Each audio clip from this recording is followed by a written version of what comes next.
all the way, living purpose. Let's go. Welcome back. What's up, guys? Welcome back to the Nene Show. I am your host, Nene Adams, and I am so excited that you guys are here tonight with me. For those that are coming in for the first time, hello. For all my friends and family that have been around since day one, I appreciate you guys so much. Tonight, I'm so excited that we have Maryland State Delegate Gabriel Acevero is on with us today. He'll be coming on a little bit later.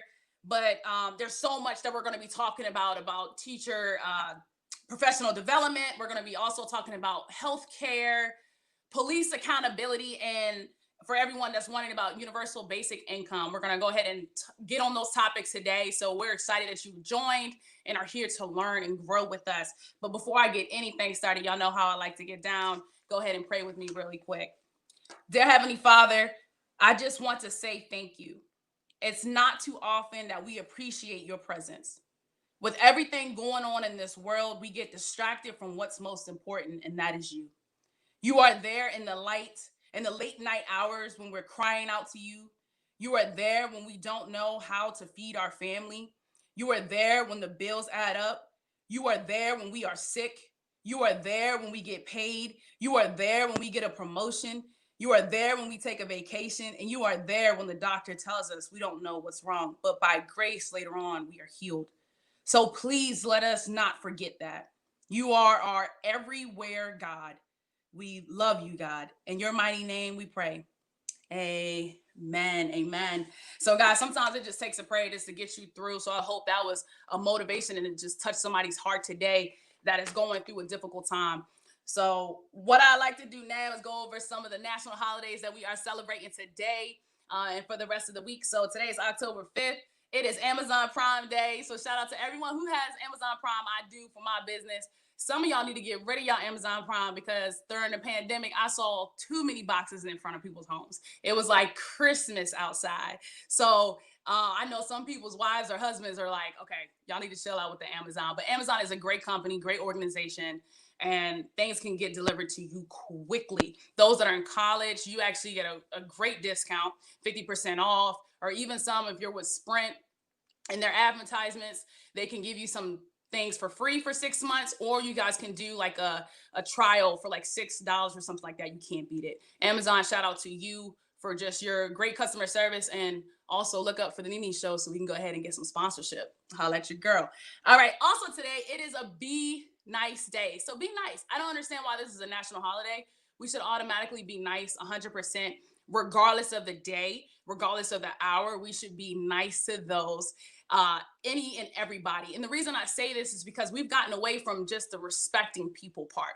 We just think, oh, if I don't like you, if you did something to me, then I don't have to talk to you. Like, it's a respect factor at the end of the day. You might not like someone, but show respect because that person is a child of God, and you got to show your light too. You never know what someone is going through, so be nice and be kind. I watch a lot of documentaries and stuff as being a chaplain assistant and just love helping people.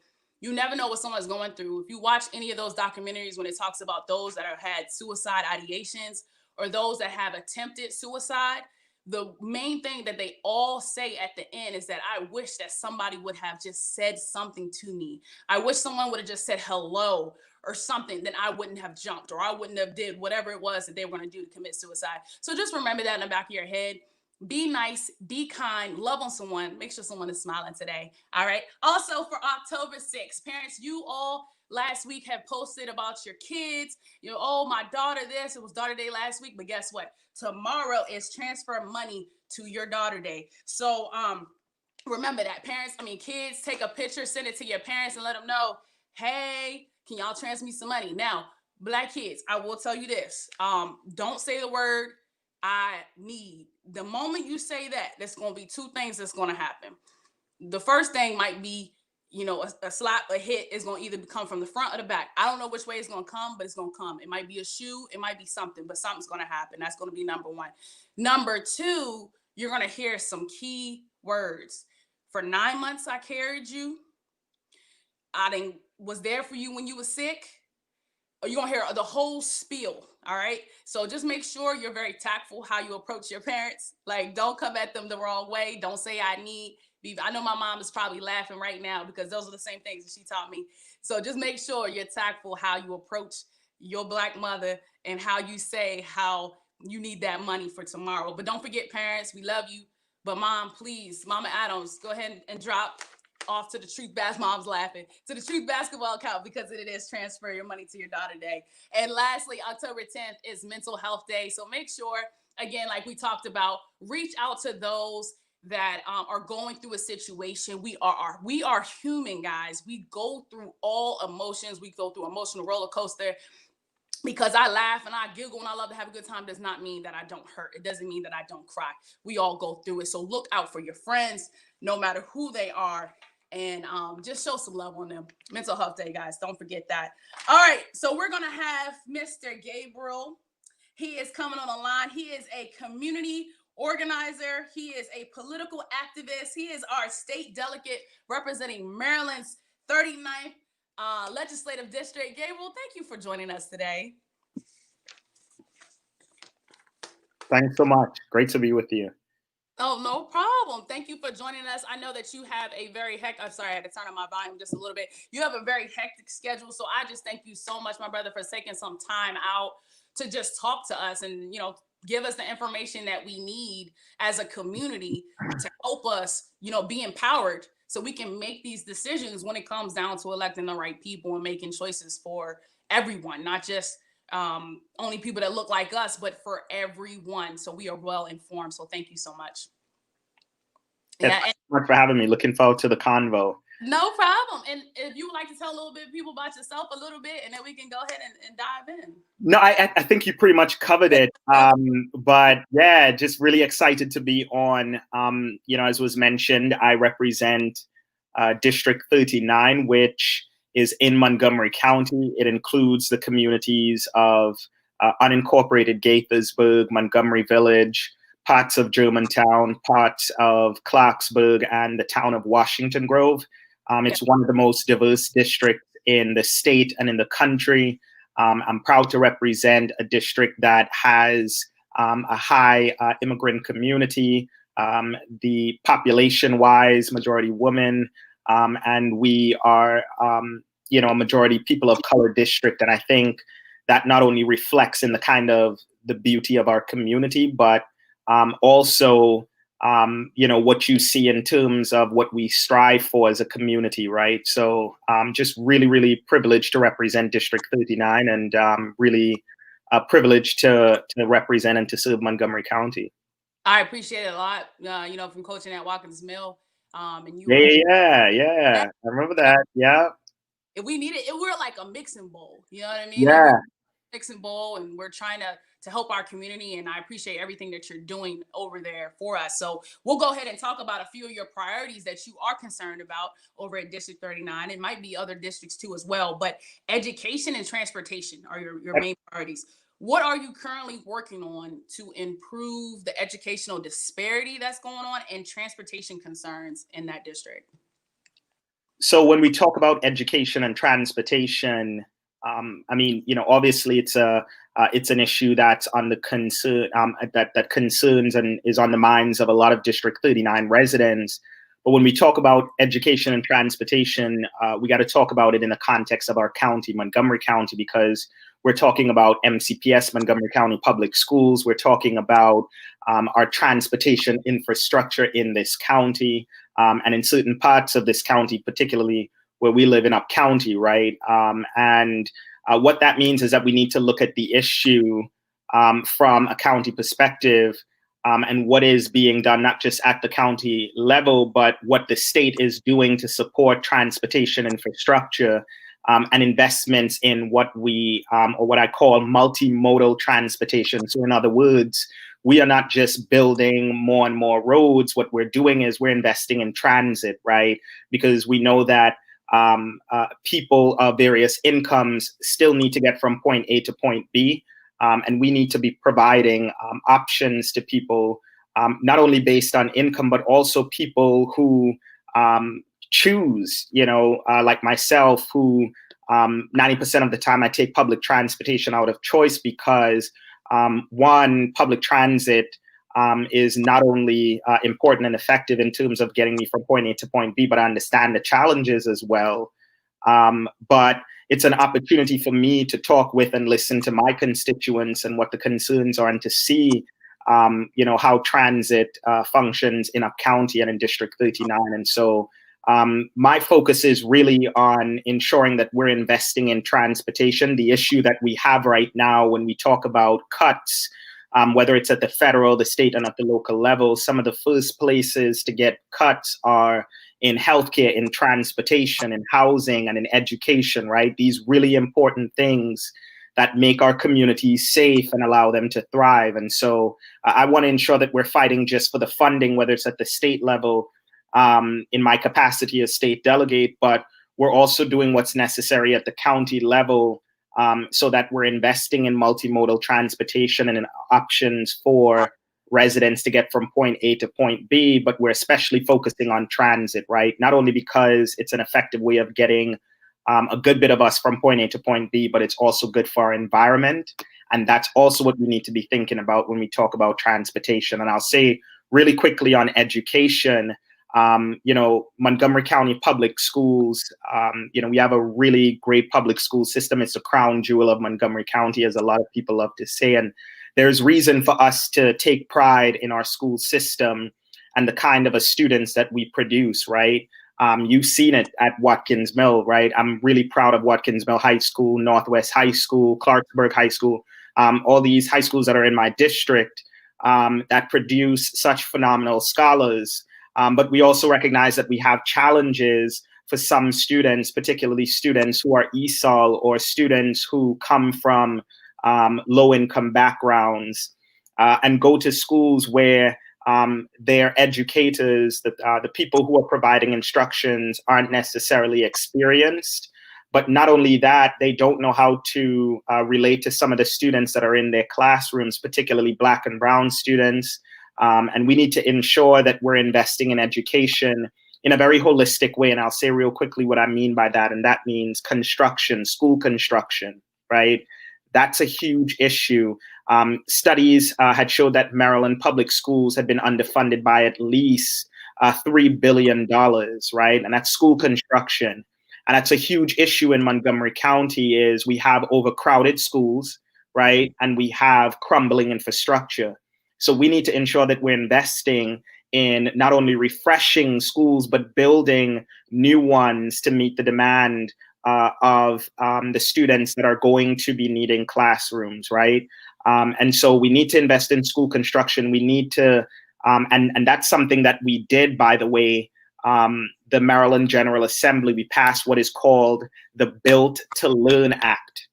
And what that does is it invests an additional $2.2 billion statewide on school constructions.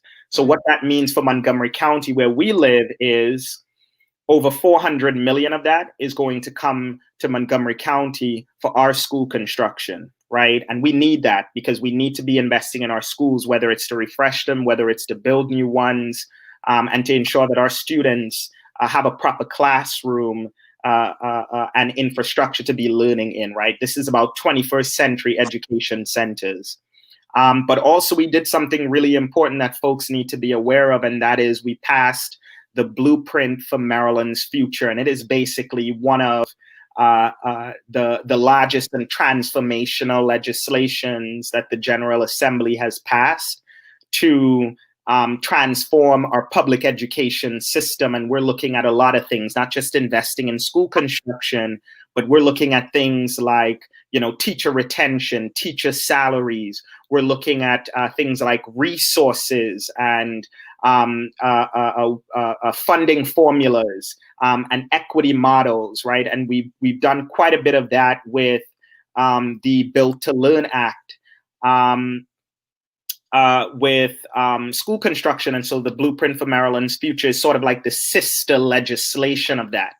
Right. And we passed it. Unfortunately, Governor Hogan vetoed it. And this is really important because people need to be reaching out to Governor Hogan, and they need to be reaching out to their representatives to support the blueprint for Maryland's future, which is a transformational piece of legislation that the General Assembly passed to transform our public education system and ensure that we're not leaving any of our children behind, but we're particularly focusing on equity. We're particularly focusing on the disparities in terms of opportunities within our public school system. We're looking at ways to support students that come from low-income backgrounds, right? We're looking at expanding universal pre-K. And so all these things are important because we want to ensure that we're providing every child with a quality education that they deserve, and we know we can provide. So those are my two priorities, and they'll continue to be that.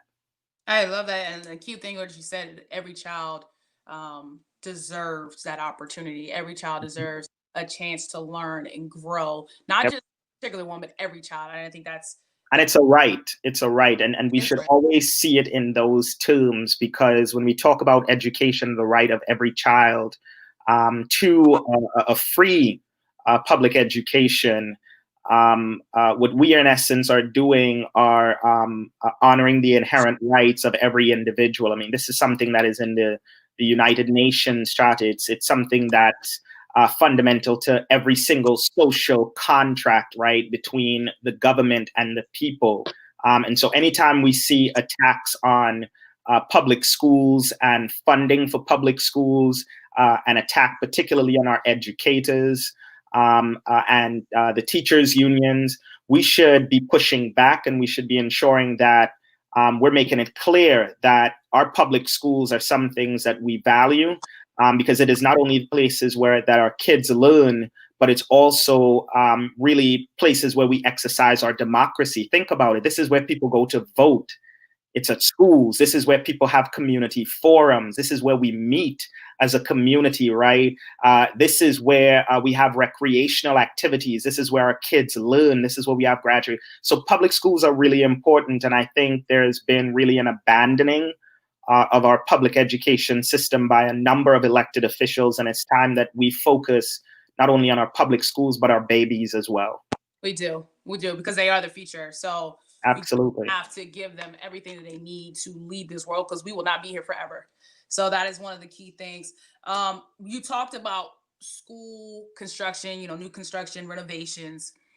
One thing that I wanted to talk about with those new constructions, those new schools, are we looking at more trade schools, kind of like our Thomas Edison type? Because I think that's very important too. Yes, we're retaining knowledge and we're learning everything that's in a book, but sometimes people are really good with their hands. Some people, want to get into cosmetology. They want to get into being a mechanic. Some people are not built for school. So are we looking at more of those trade schools instead of just regular schools? Yeah, no, I absolutely agree. I think we need to be investing in all forms of education, recognizing that, some of our children and some of our college students are studying to fulfill jobs where there are and there will be vacancies. And there is a lot of vacancies within the trades.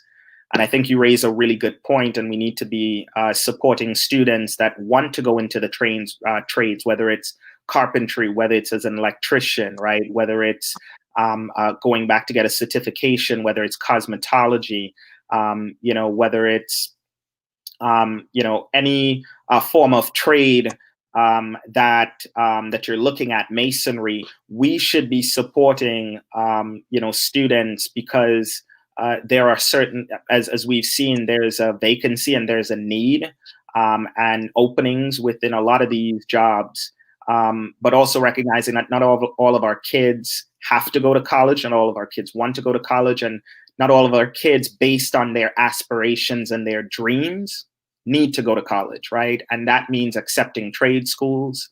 That means supporting trade schools and students that choose a path of the trades, but I'd also say introducing that earlier within high school, right? Because there are a lot of students that have made up their minds that this is somewhere that they want to go and something that they're interested in, and we're supposed to be supporting them quite early in not only honing their skills, but be able to earn a living and quickly, right? So what that means is that you start earning income and you're starting to save, and they're really putting you on a path where you can be economically mobile. So I agree with you. I think we need to incorporate that within our high schools and at an earlier age, as we see in other countries. Exactly. I agree. Particularly Germany. In Germany. Yeah. You talked about professional development for our educators. Mhm. So what areas do you think that they should improve in as far as our educators go? Or is it some type of training that you are going to implement for them to do to improve that, so that we can make sure that our children and our future generation are in the right steps to be able to lead this nation? Well, I think the question we should all be asking ourselves constantly is, how can we support our educators more? Because right now, our educators are underpaid, they're overworked, um, there are a lot of responsibilities that we ask of educators, and couple that with the fact that we're not providing the kind of enough support staff, as far as nurses, counselors, behavior specialists. And so oftentimes teachers are taking up these roles while also expecting them to continue to be passionate about education and teaching our kids. And so we need to start asking how we can support teachers. I think we also need to bring back the respect and the dignity of the teaching profession. I think we had a lot of respect for teachers and educators at one point, and we still do, right? In some parts, today, actually, funny you mentioned that, is World Teachers Day. And I think it's really, I think it's really important that we not only afford the respect that this profession is due, but we ask how we can support teachers, whether it's fighting for a strong collective bargaining agreement, whether it's ensuring that teachers' salaries are raised, whether that's ensuring that teachers have enough planning time, whether that is teachers have the resources. So in other words, they shouldn't have to be dipping into their own pockets in order to buy supplies for their students, right? How can we provide more staff, from counselors to behavioral specialists to nurses, so that teachers have that support staff as well? Para-educators, we can't forget them, right? These are all the important people that we need within our school system, and we should be asking ourselves how we can support educators more. And I think that's how we'll see the kind of professional development that we want to see from educators, when they are provided all the resources, because they're qualified, right? They're passionate. But we must also recognize the challenges of being an educator, not just in this county, but in this state and in this country. And see how we can support our educators more, so that they can do what they do best and what we expect of them, and that is to mold the minds of our babies, right? To teach, Mhm. right? And not have to worry about, all these other issues. Exactly. So let's kind of And, talk. and can I just say real quick, just shout out a bill that I'm working on, a piece of legislation. And in essence, what I'm attempting to do is not just have the conversation about our school curriculums, but to decolonize school curriculum. So in other words, really examine what it is that our children are learning, and ensuring that they're getting a really culturally competent, right? And culturally responsive pedagogy within our schools. And so I introduced a bill called, it's House Bill 1340. It is the Commission on History, Culture, and Civics in Education. And what it would do is set up a commission with equal representation from the Black, Latinx, Indigenous, Asian American, and Pacific Islander, LGBTQ+, the disability community, have our educators on that commission, experts as well, to look at our public school curriculum, and then advise and support state and local boards of education in ensuring that those curriculums really reflect the students, and the 21st century that we live in, and we're giving students a really well-rounded education, right? They're seeing themselves reflected not just in the educator providing instruction, but also in the curriculum, right? There's no reason why a Black kid should leave an integrated science or science course and learn about, physics and the light bulb and not know who Lewis Latimer was, the Black man who invented it. And oftentimes we think and we give that credit to Benjamin Franklin, but when in actuality it was Lewis Latimer. They should be knowing who George Washington Carver was, a very important American and Black scientist. There's no reason why a Latinx kid should be leaving an art course, an art history course, and not knowing who Frida Kahlo was, right? There's no reason why we shouldn't be giving our kids this well-rounded education and stop teaching this, sort of whitewashed version, particularly of history, when we talk about people like Christopher Columbus, who didn't discover anything, but instead, really was a colonizer. He brought with him, death, disease, destruction, and theft, and colonialism. Oftentimes, this is what this kind of distorted history that we've been teaching and subjecting our children to. And then we erect statues to people like Columbus and to Robert Lee and to a lot of Confederate generals, when really their places in history and their actions don't deserve the kind of glorification and edifices that we have erected to them. I like that. Some people don't like to talk about those topics, and I'm glad we're talking about it now. Especially when it comes down to our history and history for all. I agree 100%. Concur with you that it should be in the schools. They should know about their history. It should be reflected in every course.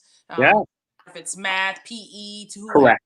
Know your we were just talking about, recently the film Hidden Figures about Kathleen, who is a member of Alpha Kappa Alpha, a sorority incorporated, who was a mathematician for NASA and was a Black woman that did all these calculations long before you had these, computers that were able to do these calculations even faster. And so there's no reason why our children should be leaving, science courses and learning about physics, learning about the contributions of various scientists and theorists and chemists and physicists and biologists, right? But also understanding the important people that contributed to these fields of biology and chemistry and physics and astrology and all these other STEM areas. So that's what I want to ensure. And it's beneficial for all of our kids, right? Because we live in a diverse and global village, and we got to prepare all of our babies for that reality and that future. We do, and we have to wake up. And I think that's one of the things they kind of wanted to keep us asleep when it came down to that. Imagine if you heard about those folks that did what they did, and they look just like you, and now all of a sudden you feel empowered, you feel inspired to go out and do the same thing. So I think it's important, but we have to keep fighting for that, because at the end of the day, some people don't like to see that. So thank you for that. And thank you for that bill, possibly for that to be evaluated and looked at so that we can see that change and us being reflected.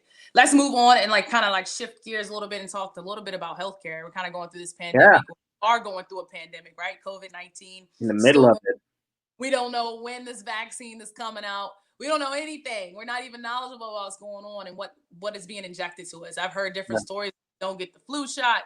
I've heard, because it could cause some other severity issues with COVID. There's so many things that is going on. But let's talk about what the Healthy Maryland Act is all about. If you could just tell us a little bit, so that way we can kind of figure out what we need to do and expect from the act.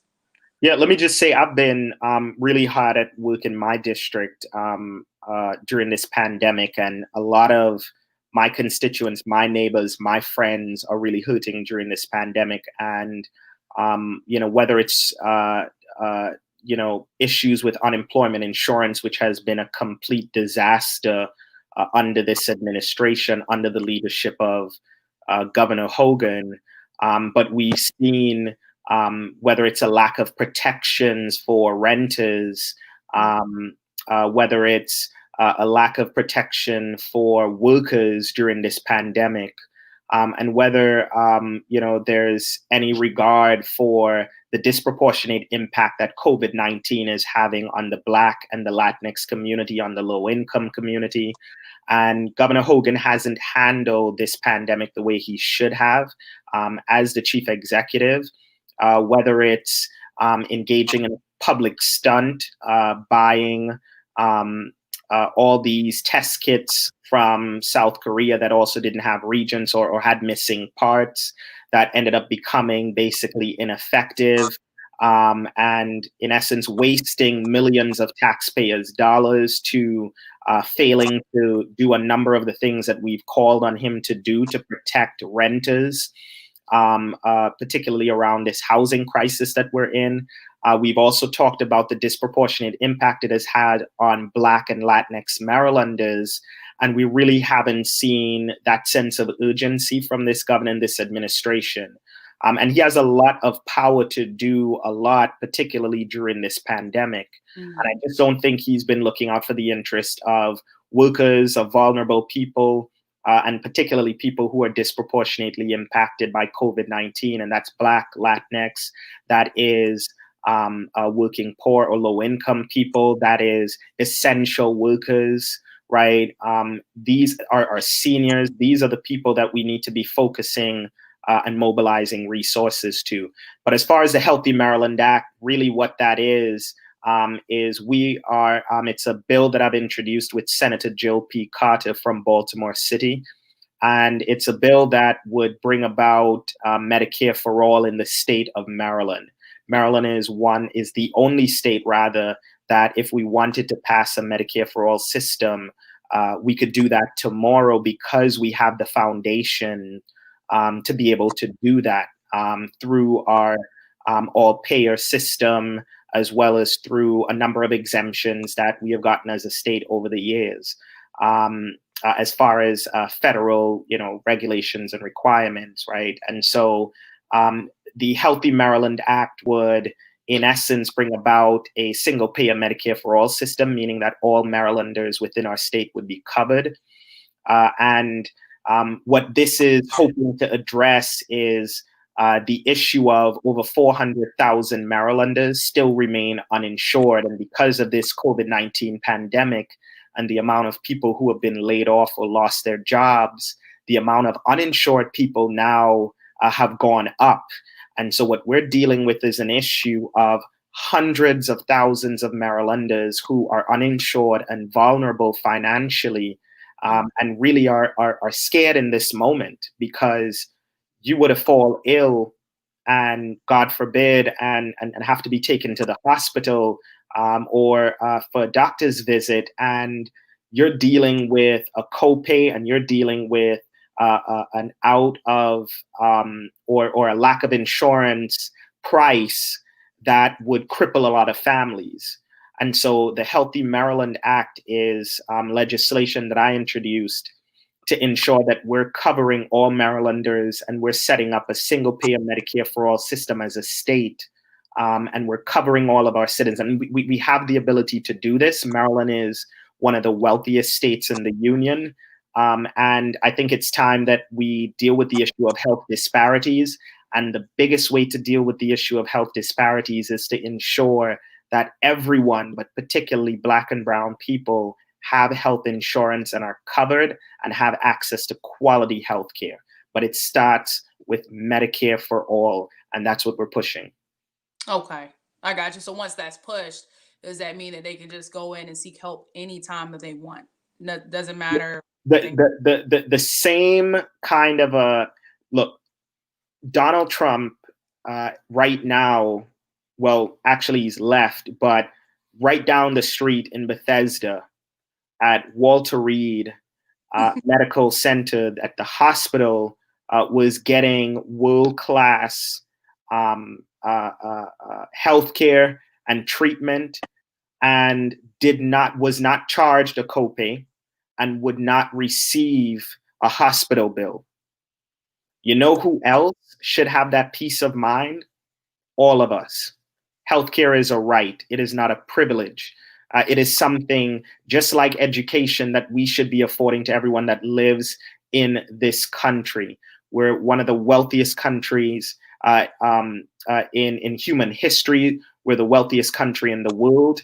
And if we could put a man on the moon, we could ensure that every single person in this state and in this country has healthcare and quality healthcare at that. Yes, I agree. I agree. Let's talk about police accountability work group. Yeah. So you're talking about, what's going on now. We're actually still out there marching. We're still protesting. We just want to make sure that our voices are heard when it comes down to profiling. And it's happened to me on several occasions, and I wonder, like, why? Why does it why are we a target? But let's go into, what does this group focus on? Blackness, and it gets into the conversation around the criminalization of Blackness, right? And why we have the kind of interactions with law enforcement, and as often as we do with law enforcement. And it's something that there's a history of it in the United States. And of course, it is linked to the inception of law enforcement in the United States. For the benefit of folks, like tuning in, that, law enforcement, the inception of law enforcement in the United States came out of slave patrols. Right. That is the foundation of law enforcement in the United States, slave patrols, right? To in other words, search for, hunt down, and bring back property, right, dead or alive, for, at that time, and still is, a capitalist economy. And so that is the inception of law enforcement in the United States. And so when you hear things like the Attorney General of the United States saying, or not acknowledging, that there isn't systemic racism within law enforcement and within the criminal legal system, it is something that's very dangerous, because if we look at the very foundation of our criminal legal system and law enforcement in the United States, it is very much racist. And so this is why we see these kind of disparate and disproportionate outcomes for certain communities, particularly Black folks, right? But we have to acknowledge that first and foremost. Right. So that's pretty much what the accountability work group focuses on, and how we Yes, I'll say real quickly, the Speaker of the House, Adrienne Jones, who is the first Black woman to be the Speaker of the House of Delegates of the Maryland General Assembly, she created the work group, the House work group on police accountability, and I was appointed to that work group, and along with a number of other delegates. And we are charged with the responsibility of looking at reforming the Maryland Public Information Act. We're charged with the responsibility of looking at the Law Enforcement Officers' Bill of Rights. And this is really important for your viewers. We need to know what the Law Enforcement Officers' Bill of Rights is. And I'll tell you what it is. Simply put, it is a law. It is a state law that provides these undue procedural protections for law enforcement officers that makes it harder for us to hold corrupt and racist cops accountable. And it is these rights, not rights rather, but privileges that are given to law enforcement officers that ordinary citizens like you and I do not have. And so what we're discussing right now is whether to significantly reform it or whether to repeal it. And I support repealing, because I think it is a fundamentally flawed law. We're also charged with the responsibility of looking at use of force standards, right, for law enforcement. We know this is an issue, particularly, as we've seen in the cases of George Floyd, Breonna Taylor, or Anton Black, right here in Maryland on the Eastern Shore, Freddie Gray in Baltimore City, Fernand Burhe and Robert White right here in Montgomery County, Corin Gaines in Baltimore County, Dermonte Ward Blake in Prince George's County, who was paralyzed during a traffic stop. And so we need to start talking about use of force and use of force standards, and look at passing a statewide use of force statute that in essence would dictate or lay out when it is appropriate, justified, or reasonable for a law enforcement officer to use excessive or deadly force, and prioritizing de-escalation, prioritizing the sanctity of life. And I think that's really important, and that's something that we're looking at as well. And we're also looking at, lastly, just independent investigations and prosecutions, right? Who is investigating these alleged misconduct cases? Who is then bringing charges and prosecuting? And that's a real big question that we're wrestling with right now. But that's what the work group is responsible for, really. And we've been having a lot of meetings for months and hearings, and folks have been testifying, and experts have been testifying. We've been hearing from law enforcement, the community, victims, families, advocacy groups. And so we're getting close to submitting recommendations. I love it. And you mentioned Anton Black, and there's going to be a law possibly that's going to be passed on his behalf. How important does that serve on the community if that law is passed? How important is that for us? Yeah, so real quick, Antons Law is a bill that I introduced that is named after Anton Black, a 19-year-old college athlete who was killed in police custody on the Eastern Shore. His family has been fighting for justice and for the passage of this bill, Antons Law, along with the Coalition for Justice for Anton Black, which was created shortly after his death.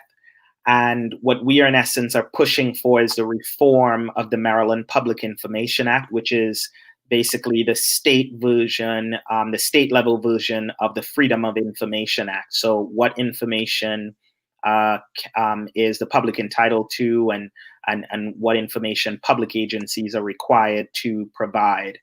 And so what we saw in the case of Anton Black's death was a lot of things that was wrong, a lot of things that were wrong with his death and leading up to his death. But a big part of the issue surrounding his death was that the community and his family were requesting information from the police department, from town officials, and from the state. And that was not being provided. And that was critical information that, you would think in any reasonable situation that a complainant or a member or a victim would be able to have. Right. And so after months of not getting that information, and a number of folks making calls for that, myself included, that information was released. And no one should have to wait months and have to basically campaign for elected officials to demand this in order to get this information. That is something that should be provided.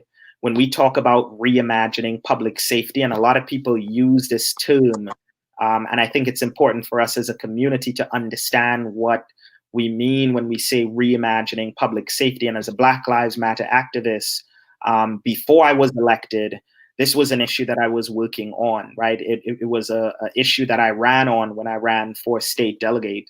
And it's an issue that I'm working on right now because I understand that it's not only disproportionately impacts me and people that look like me, but also my constituents. And when people say reimagining public safety, what that has to mean for us is that ultimately the community has to have greater oversight and control over the way public safety is administered in their communities. That's what it has to mean. Do we have control and oversight over the way public safety is administered? And that has to include funding. That's why you hear a lot of people and a lot of, from the Black Lives Matter movement and the movement for Black Lives and a lot of organizations calling for defunding the police, is because this is about control over the way public safety is administered, control over police and sheriff departments' budgets. That's our tax dollars that are being used ultimately to police us and in our communities, right? So that's what it has to mean: control and oversight over public safety and the way it is administered. And so Antons Law seeks to do a number of things, but particularly reforming the Maryland Public Information Act so that the public, you, are being provided with information if you request it, and we're making police misconduct records public. Exactly. And I remember reading that story, and for the officer who was there, had an incident in a different state. It didn't Yep. get disclosed. Yep. Here, and an incident Yep. happened. So I think that's Yep. important. And that shows a number of other things too. It shows, one, the issue of decertification of law enforcement officers, meaning the revoking of their police powers. It deals with the issue of reporting and mandating of reporting. It deals with the Law Enforcement Officers' Bill of Rights, which we need to repeal. And it also deals with the issue of community control over their police and sheriff departments. And everything about Anton Black's death showed us the inadequacy in state laws. And what we know is that he should have been alive today for his daughter, for his parents, for his sister, LaToya Holly, who has been fighting and pushing for Antons Law till this day, have been testifying, has been advocating, have been keeping this coalition alive, as so many other families of victims have been doing and are continuing to do. And we got to support them. We got to show up for them. We got to rally around them. We got to love on them, but we also got to fight with them for these important bills like Antons Law. We do. The next time that you see them, let them know that I'm there. You know, if you need to come out and support, I am. We're going to need folks to show up in Annapolis, okay? Yes. Because that is your state capital. That's where we make these laws. A lot of the laws that impact your lives are decided at the state and local level. And a lot of people focus, and it is good that we know what year to vote and who's running for president and who's running for Congress and who's running for US Senate. But we also need to know who's running for governor. We need to know who's running for state delegate, for state senator, for county council, for county executive, for city council, for mayor, right? For judges, for board of education. We have to pay attention to these down ballot races because they really impact our lives and our children's lives and the way our communities are shaped. Yes, yes, I agree. Universal basic income. Just like our last. Yes. I know you got to go. I know. So I'll say this real quick, and we can continue the conversation, really another time. But universal basic income is a policy idea that I am pushing and I'm championing.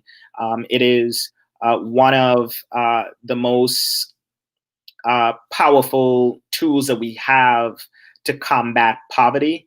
And in essence, what it would do is give a monthly direct cash assistance. And we're pushing for $500 a month to every Marylander, no questions asked, to meet their basic needs.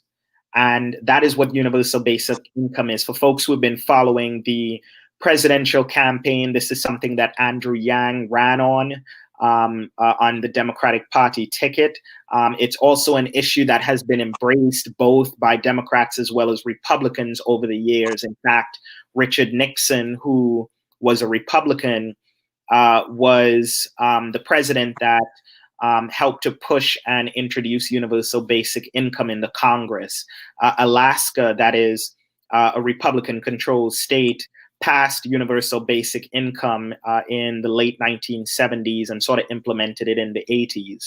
We're seeing it's a policy idea that people are championing in Democratic states, and it's also an idea that the Poor People's Campaign that Dr. King was involved in was pushing for back in the 1960s. So it's not a new idea, but it's a way for us to tell working people, poor folks that need that hand up, and really need that direct cash assistance to meet their basic needs, that we're really providing for those folks and having a program that can really combat poverty, but while also giving people independence and agency. So please check it out. Love to continue the conversation. It's a really big discussion. And I know.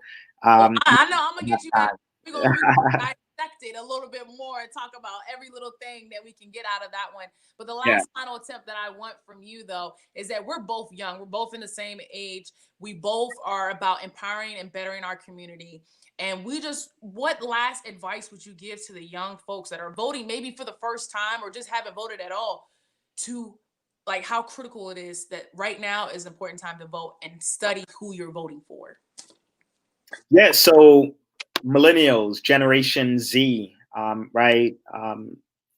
These are transformative generations that have really been engaged politically and have been leading a lot of movements. And so to young people right now who are really fired up, whether it's about climate change, whether it's about student debt, whether it's about gun violence, that you are not the future, you're the present. Young people are not the future, they are the now. And so the decisions that we make today and the decisions that we don't make today, those are the impacts that you and all of us are going to feel now and well into the future. And so we have to be engaged now. And one of the most effective ways to change that in a democracy is by us getting registered to vote, paying attention to every single position that is on the ballot, who is running and what that position does, because this is really, really important. A lot of people talk about mass incarceration and wanting to put a dent in mass incarceration. Then we need to be paying attention to races like state's attorney and district attorney and attorney general, because these are the gatekeepers of the criminal legal system, right? And I say that because we do not have a justice system in this country. What we have is a criminal legal system. And so we need to pay attention to state's attorneys, to district attorneys, and to attorney generals and to sheriffs, all of whom we elect, right? So we got to know what these positions are. We have to know where the candidates are on the really important issues that matter to us, from climate change to the economy, to education, to student debt. I know you got debt, Nini. I got debt. We all got debt, right? Right. Student debt is higher than credit card debt in this country, and it is a crisis, and we need to deal with it. And it's something that millennials and Gen Z certainly are fighting for. And we know it's important. And there are so many other issues that are. We have to ensure that we're owning the conversation, changing the narrative, continuing to be engaged and shaping the kind of democracy that we want, or as Dr. King, would call that beloved community. That's what we got to be fighting for and working towards. Yes, I love it, but I'm not going to take much of your time. Like I said, I'm going to get you back on here every first Monday. I usually try to have okay. Come on. So even if we can come back on and dissect that, everything that you kind of talked about, mainly the universal basic income. But thank you so much. We're not going to take much of your time. We just appreciate you, my brother, for coming on and just dropping knowledge, giving us everything that we need to better our community. So thank you. Happy to be here. Thank you so much, Nini. Let me know we could wrap again, but reach out. And really dope conversation. And for folks, just for your viewers, if you need to get in touch with me, if you live in District 39, if you live in Gaithersburg, Montgomery Village, Germantown, Clarksburg, Washington Grove, you are going to college or trade school, and you need scholarship money, reach out. You see my name right underneath there. It's my first name, Gabriel, my last name, Acevero, at house.state.md.us. Put in the subject line, district scholarships, and we're going to make sure we help you to get the money that you need to go to school, right? But make sure you live in the district and you're going to Maryland higher education institution or trade school. Thanks so much, Nini, and looking forward to being back. Thank you. All right, have a good evening. All right, take care. Right, bye-bye. Hey guys, you heard it from yourself, from Mr. Gabriel yourself. He is a wonderful man. He's about the people. He's about the community. and he just wants to help and he wants to make a difference. Like he said, he's dropped some dimes on you guys today of everything from healthcare, some acts that are coming out, also from teacher development to infrastructures when it comes down to transportation, police accountability. There's so much more, and I can't wait to get him back on the show so we can kind of go through each one and break them down completely so you understand. My job and what I love to do is just to give you the tools, the things to prepare you, and then you build and you take them and you grow, and you go from there. So I appreciate him so much for coming on to this show today, and he should really feel honored. It was so many people that I've known him for a few years. One of my good friends actually connected us, and we did a show together. Well, actually, we did a fundraiser together with Truth Basketball and Team Isaiah. He was there for kids cancer and spoke and talked.